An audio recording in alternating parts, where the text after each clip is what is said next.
Good morning, Stage 2. Today we're going to deepen our knowledge about fractions.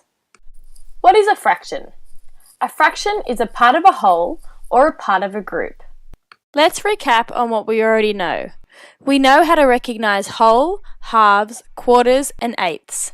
We also know how to divide a whole or a collection of objects into equal parts. Important fraction rules. All parts in a fraction must be equal in size, so when put together they equal a whole. Every fraction has a numerator and a denominator. The numerator shows us how many parts of the whole are being considered, and the denominator tells us how many total parts make up the whole. The line in the middle is called the vernaculum. It separates both numbers. Okay, Stage 2. Now we are going to work together by constructing our own fractions by exploring whole objects. For a deeper understanding, we are going to take a look at fractions in real life. For dessert, I had an apple pie. There were a total of 8 pieces and I ate 3 of the 8 equal parts. How can we express this in a fraction? Firstly, let's start with the denominator.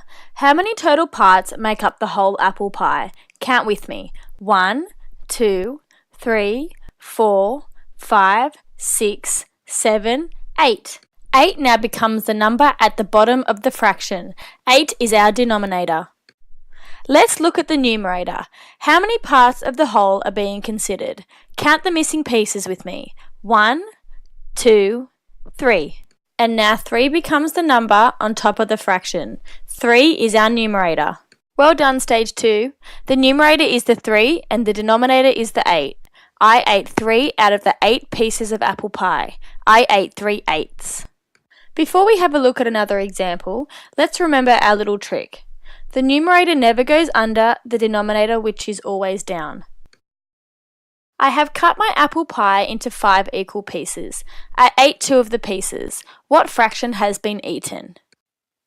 Try this one on your own. Count how many total parts make up the whole apple pie. That will give you our denominator.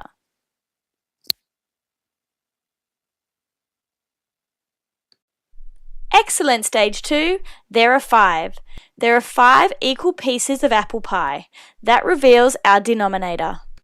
To find the numerator, count how many parts of the whole are being considered or have been eaten. Well done! There are 2 pieces of apple pie that have been eaten, or have been considered. Therefore, our numerator is the number 2. This gives us the fraction 2 over 5, or otherwise known as 2/5. Congratulations! You did that all by yourself. In conclusion, let's have a look at some fraction math language that we learnt today.